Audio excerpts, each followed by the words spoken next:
News है nobles Helen. ये भी बड़े काम की न्यूज है और ये 100% आएगा, क्योंकि ये सारे क्वेश्चन जो है एनवायरनमेंट, इकोलॉजी और आर्ट एंड कल्चर, हिस्ट्री से जुड़ा हुआ है। तो नोबल्स हेलेन क्या है ये आपको जानना पड़ेगा। उसमें दे देगा कि नोबल्स हेलेन क्या है, व्हाट इज नोबल्स हेलेन, वो सब ऑप्शन दे देगा। तो नाम बड़ा बढ़िया है, नोबल्स हेलेन। बेसिकली ये तितली है, बटरफ्लाई है। ये नामदापा नेशनल पार्क है अरुणाचल प्रदेश में। तो आप याद रखिए कि नामदापा नेशनल पार्क है। नामदापा नेशनल पार्क कहाँ है, आप जो है याद रखिए अरुणाचल प्रदेश में है। और ये जो नोबल्स हेलेन है ये basically Myanmar, China, Thailand, Laos, Cambodia ये सब जगहों पे ज़्यादा पाई जाती है। तो थोड़ा कम बोले। तो नोबल्स हेलेन क्यों चर्चा में है, क्योंकि ये जो है पहली बार अरुणाचल प्रदेश में देखी गई है। आपका जो ये पार्क का नाम है नामदाफा।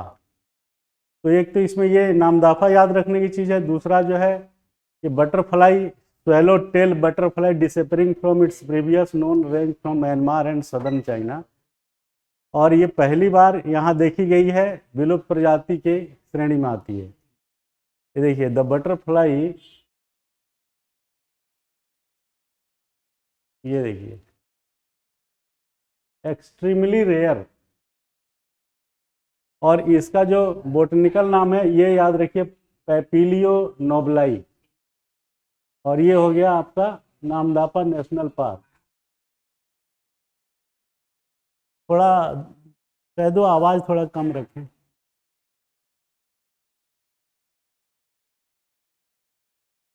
दूसरा जो है, दूसरा चीज़ इसमें ज़्यादा काम का नहीं है, सिर्फ यही एक चीज़ काम का है कि नामदापा में ये बटरफ्लाई पहली बार देखी गई है और इसका नाम नोबल्स हेलेन करके है। ये ज़रूरी है। और उस नेशनल पार्क का नाम जो है नामदाफा है। और ये इकोलॉजिकल बैलेंस के लिए सब चीज़ें ज़रूरी है, इसमें कोई दो राय नहीं है। वो आपके काम का चीज़ नहीं है। इसमें तीन ही चीज़ काम का निकला जो मैंने बताया। एक तो नामदाफा नेशनल पार्क, दूसरा बटरफ्लाई का नाम, और तीसरा जो है पहली बार ये दिखाई पड़ी है। नेक्स्ट की तरफ बढ़ते हैं। ये बड़ा ही रोचक और बड़ा ही रिलीवेंट सवाल है जिस पे सुप्रीम कोर्ट के सामने जो महिला आयोग है, राष्ट्रीय महिला आयोग, और बच्चों के प्रोटेक्शन के लिए जो कमीशन है, नेशनल चाइल्ड प्रोटेक्शन, वो गए हैं सुप्रीम कोर्ट के पास इस पिटीशन को लेकर के कि देश में विवाह के लिए जो एज निर्धारित है वो सबके लिए एक समान क्यों नहीं है। उसकी वजह से जो है बच्चियों पे शारीरिक, मानसिक दुष्प्रभाव पड़ रहा है। ये क्वेश्चन आपको सीधे सीधे जीएस फर्स्ट के इंडियन सोसाइटी में मेंस में काम आएगा। अगर डायरेक्ट क्वेश्चन इस पे नहीं भी आता है तो इसका रेफरेंस आपको याद रखना पड़ेगा। वो रेफरेंस आप कोट करेंगे कहाँ कहाँ, जहाँ पे जेंडर इशू आएगा। कहाँ कोट करेंगे? ऐसा कोई सवाल जिसमें जेंडर इशू से रिलेटेड कोई भी घुमा फिरा के क्वेश्चन आए, वहाँ ये काम आएगा। दूसरा काम आएगा कि मेल और फीमेल की, मेल फीमेल की स्थिति कैसी है देश में। तीसरा आएगा कि सामाजिक बुराइयों के रूप में बाल विवाह,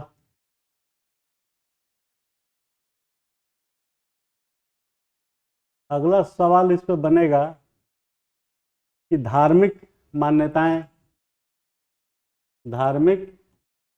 मान्यताएं किस तरीके से समाज में लैंगिक भेदभाव बनाए हुए हैं। तो क्या देखो, हमने कई तरीके से क्वेश्चंस को डिराइव किया, धार्मिक मान्यताओं के आधार पे, gender issue, male and female की जो स्थिति है परिवार में, समाज में, उसकी, सामाजिक बुराई के रूप में बाल विवाह कैसे अभी भी प्रचलन में है, ये सब चीज़ें इस पे आएगी। तो ये तो हो गया आपका यूजेबिलिटी ऑफ दिस न्यूज़, कि how can you use that news in your preparation irrespective of subjects. ऐसा नहीं है कि इंडियन सोसाइटी में खाली काम आएगा जीएस फर्स्ट में, ऐसे लिखने में भी काम आएगा और इंटरव्यू में भी काम आएगा और प्री में भी इस पे सवाल बन सकता है। तो ये मुद्दा है क्या, ये जानना जरूरी है। तो मुद्दा ये है कि बाल विवाह की उम्र जो है सभी धर्मों में एक समान नहीं है। किसी के पास 18 साल की एज होनी चाहिए मिनिमम लड़की के लिए, तो किसी के लिए 15 साल ही परमिटेड है। तो एक चीज़ का ध्यान रखिएगा कि 18 साल और 15 साल, तो ये 18 साल और 15 साल का जो चक्कर है, दिमाग में बैठा लीजिए, लड़की के लिए, गर्ल्स के लिए। तो ये 18 साल जो है गर्ल्स के लिए, ये कहाँ पे है, एक्सेप्ट मुस्लिम धर्म। 18 वर्ष से कम लड़की की आयु जो 15 वर्ष तक हो सकती है, ये कहाँ परमिटेड है, सिर्फ और सिर्फ मुस्लिम धर्म में। बाकी धर्मों में मिनिमम एज शादी की लड़की की 18 वर्ष है। तो नेशनल कमीशन ऑफ वीमेन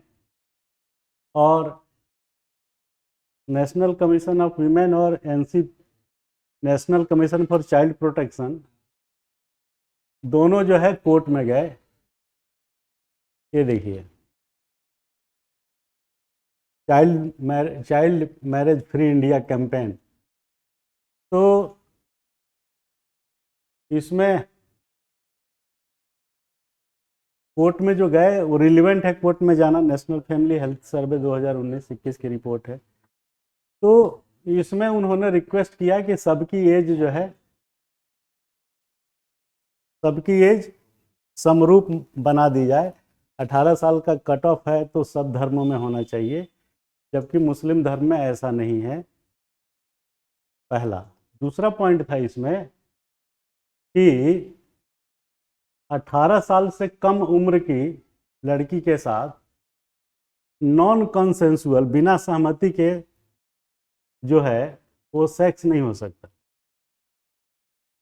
तो जब वहाँ पे 375 सेक्शन आईपीसी 375(2) में ये बात लिखी हुई है, तो फिर जब 18 से घटा के 15 साल की वहाँ पे एज डाला हुआ है मुस्लिम धर्म में, तो फिर वो चीज़ जो 375 में के ब्रैकेट 2 में जो नॉन कंसेंसुअल सेक्स वाइफ के साथ को रेप नहीं माना है, तो फिर वो इसका कंट्राडिक्शन है, विरोध में है।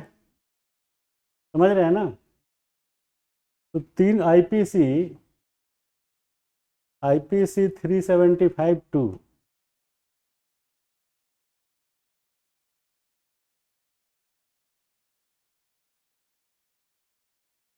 तो 375(2) जो है ये कहता है कि नॉन कंसेंसुअल, गैर सहमति, नॉन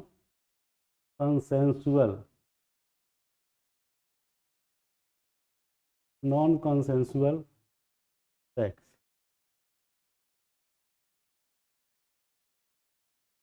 तो जब वो 18 साल से कम के लिए है, कम एज पे, 18 साल से कम एज पे आप प्रतिबंधित किए हैं सेक्स को, तो आप 18 से 15 के बीच वाली जो एज है मुस्लिम धर्म में शादी करने की, तो वहां पे वो विरोधाभास है,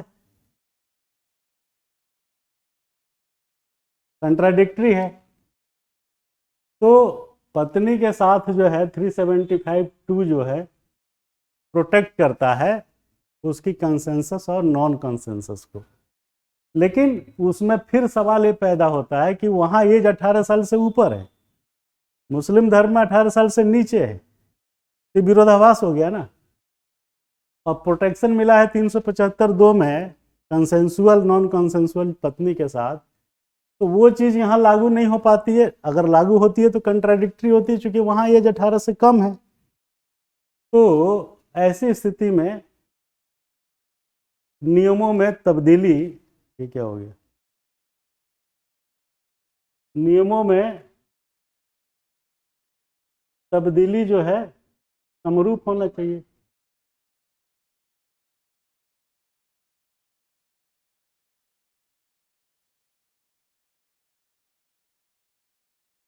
होना चाहिए। अब देखिए आगे चलिए,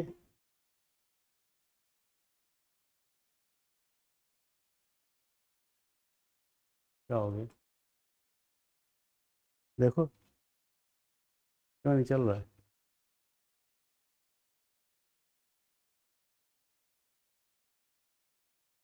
तो नियमों में तब्दीली समरूप होना चाहिए, और जो आर्टिकल 44 समान नागरिक संहिता की बात करता है उस पर काम होना चाहिए।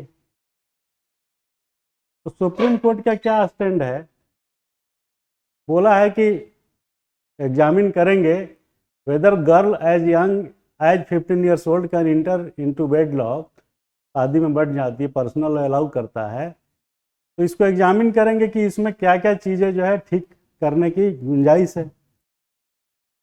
जज साहब ने नोटिस जारी किया है इस रेफरेंस में, notice on A petition filed by the NCPRC, ये याद रखिएगा, national commission for protection of child right, against a recent order of the Punjab and Haryana court that said a girl on attaining puberty at the age of 15 years and above could be married on the basis of Muslim personal law irrespective of the provision of the POSCO। इससे इसका कोई लेना देना नहीं है। The Supreme Court said the High Court order would not act as a judicial precedent for other court। तो NCPCR ने क्या कहा कि जब when girl as young as 14 or 15 are being married of a plea of personal law and custom cannot be used when the POCSO Act and the IPC make such marriage an offence। The Supreme Court has also appealed to Parliament to lower the age of consent under POCSO Act and the IPC, which set it at 18 years, thus criminalizing all adolescents consensual sexual activity। Last December, the government told Parliament that it does not plan to do that।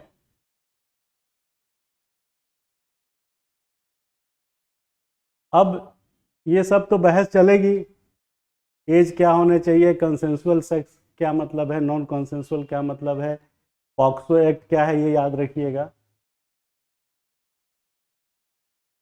पहले मैं आपको POCSO act बता चुका हूँ, protection of child from sexual offence act 2012। तो ये सब चीज़ें जो है बहस का मुद्दा बनी हुई है। तो इस बहस का मुद्दा बनाने के पीछे रीजन क्या है, आप उस पर आइए। तो रीजन सिंपल है, कम एज में शादी करने से एक तो उसका शारीरिक स्वास्थ्य, मानसिक स्वास्थ्य, ये चीज़ें जो है डिटोरिएट होती है लड़की की।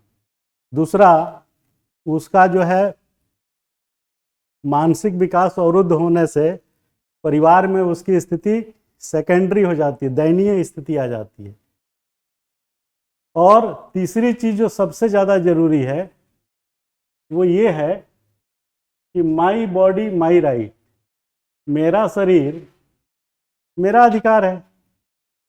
तो पिटीशन में ये बात आनी चाहिए कि 375(2) जो अपनी पत्नी के साथ नॉन कंसेंसुअल को भी क्रिमिनलाइज नहीं किया है, तो महिला का, लड़की का कहना बिल्कुल सही है कि भाई माई बॉडी माई राइट, और मेरी इच्छा के विरुद्ध अगर मेरा पति भी अगर मेरे साथ ज़बरदस्ती करता है तो वो कहाँ तक डेमोक्रेटिक है? वो तो टोटल तानाशाही या स्लैब सिस्टम जैसे उसने खरीद लिया हो। तो माई बॉडी माई राइट का जो आंदोलन चल रहा है, इसका मतलब आप समझ गए। पिंक मूवी में आपने देखा होगा, वो तो खैर बीवी नहीं थी, लेकिन बीवी भी अगर है तो बिना उसके कंसेंट को कुछ भी करने देना, ज़बरदस्ती करने देना, उसके मानवीय मूल्यों को कमज़ोर करता है, गरिमापूर्ण जीवन जीने की अवधारणा को कमज़ोर करता है, और उसे जो है समाज के, सामाजिक मूल्य व्यवस्था के पायदान पर उसे नीचे धकेलता है। तो ये सारी पॉइंट्स, सारी चीज़ें जो है आप इसमें कवर करते हुए लिखेंगे कि 375(2) का प्रजातांत्रिक डेमोक्रेटिक मूल्य क्या है, या ये पूछेगा कि आईपीसी 375(2) को लागू करने में गरिमापूर्ण जीवन जीने का मौलिक अधिकार कहाँ तक दुष्प्रभावित होता है। तो गरिमापूर्ण जीवन तो आपने जीने नहीं दिया कोर्ट में 375(2) करके, उसकी अपनी मर्जी होनी चाहिए, मर्जी के बिना आप कैसे ज़बरदस्ती कर सकते हैं? अगर आप ज़बरदस्ती कर रहे हैं और उसको आप डिक्रिमिनलाइज किए हुए हैं तो उसका मौलिक अधिकार का उल्लंघन होता है। तो इस पर ये क्वेश्चन ऐसे बनेगा कि 375(2) आईपीसी किस तरीके से गरिमापूर्ण जीवन जीने के मौलिक अधिकार को क्षति पहुंचाता है या चुनौती पैदा करता है। तो ये क्वेश्चन ऐसे बन गया। अब आप कहेंगे कि साहब इस तरीके से तो क्वेश्चन बनेगा तो हमें पता ही नहीं चलेगा, लेकिन जब आप न्यूज़ को ठीक से हमारे साथ पढ़े होंगे तब आपको पता चल जाएगा कि ये चीज़ क्यों ज़रूरी है। अलग अलग धर्मों का ये एक्ट याद रखिएगा, जैसे कि Indian Christian marriage act 1872, Parsi marriage and divorce act 1936, special marriage act 1954 और Hindu marriage act 1955। The minimum age of marriage for a man is 21 and for a women is 18। However, under the Muslim personal law in India, person who have attained puberty are eligible to get married, that is on attaining the age of 15 years। ये सिर्फ जो है एक मुस्लिम धर्म में ये दिया हुआ है 15 साल, बाकी में नहीं है। इसमें जानने की चीज़ ये है कि Indian Christian marriage, Parsi marriage, ये सब तो समझ में सीधा सीधा आ गया। स्पेशल मैरिज एक्ट 1954 क्या है ये आपको पता नहीं होगा, तो आप जान लीजिए कि इसका मतलब है किसी भी धर्म का, इसका मतलब है धार्मिक आधार पर शादी ब्याह करना। शादी के लिए मनाही नहीं है कि तुम हिंदू हो मैं क्रिश्चियन हूँ, तुम सिख हो मैं मुस्लिम हूँ, तो दोनों अपोजिट धर्मों के लोग आपस में शादी कर सकते हैं। ये स्पेशल मैरिज एक्ट 1954 में है। ये ध्यान रखिएगा कि इसका बेसिस जो है रिलीजन है, इंटर रिलीजन मैरिज। और ये डाटा जो इसके साथ दिया हुआ है कि national family health survey chief में ये एवरेज जो है 31.8% है of girls in Assam get married at the prohibited age, यानी बाल विवाह वहाँ 31.8% है, और 11.7% become mothers before adulthood. The national average is 23.3, मतलब 23% शादियां आज भी देश में बाल विवाह के रूप में हो रही है। बहुत बड़ी समस्या है। समस्या क्यों है? क्योंकि इसके वजह से बाद में जो प्रॉब्लम शुरू होती है वो ज़्यादा गंभीर किस्म की होती है। तो हर स्टेट का डाटा दिया है, आप अपने देश का डाटा याद रखिए, 23% है। आगे चलिए।